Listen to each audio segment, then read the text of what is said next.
The Ifugao flood myth. Long ago, it was said that the earth was entirely flat except for two great mountains, one in the east called the Muyao and one in the west called Kalawitan. This level country was heavily forested, and all the people lived along a large river that ran through the central plain between the two great mountains. The period was something like a golden age, when things were much better than they are now. But this golden age, like others, was not destined to last.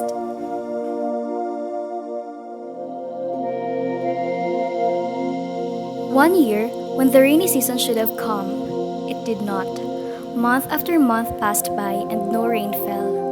The river grew smaller and smaller day by day until at last, it disappeared entirely. What they did is they dug and dug a hole until they found a well. Once again, the people were happy, for there was plenty of water, and they brought much food and made a great feast.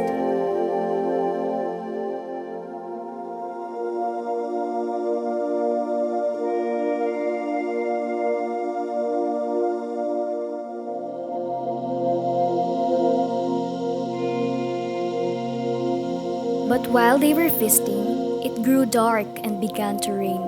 The river also kept rising until, at last, it overflowed its bank. Only two survived, a brother and sister named Wigan and Bugan, who climbed the two mountains, Wigan on Mount Amuyao and Bugan on Kalawitan. And the water continued to rise until all the earth was covered, excepting only the peaks of these two mountains.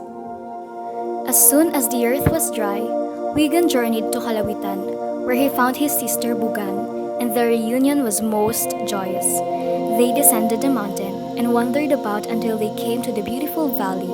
And here, Wigan built a house as they realized that if the world was to be repopulated, it must be through them.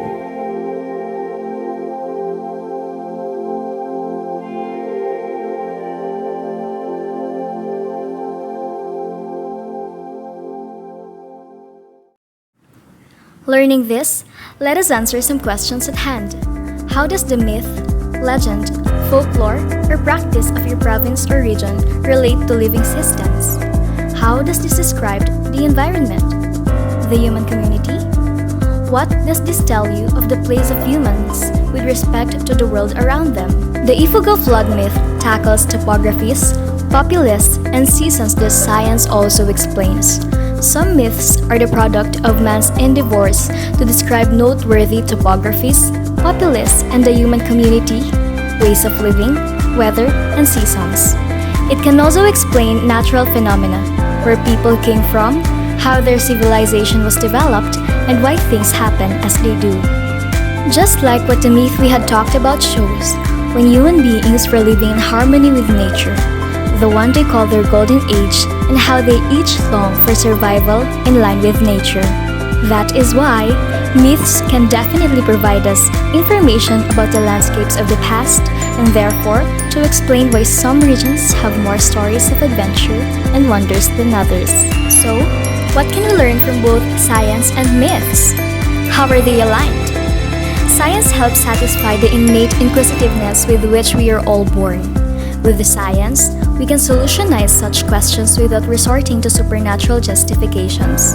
And that can lead us to scientific science of progress and serve as facts on enormously vital and handy topics such as the environment and natural hazards. Without science, the modern world would not be modern at all. We still have much to learn and lots of matter to unravel. Myths, folklore, and legends, on the other hand, explains a phenomenon, tradition, place name, or geological formation. Still, it can also elevate a past event to epic and even supernatural significance, and most importantly, provide a role model for one's journey through life.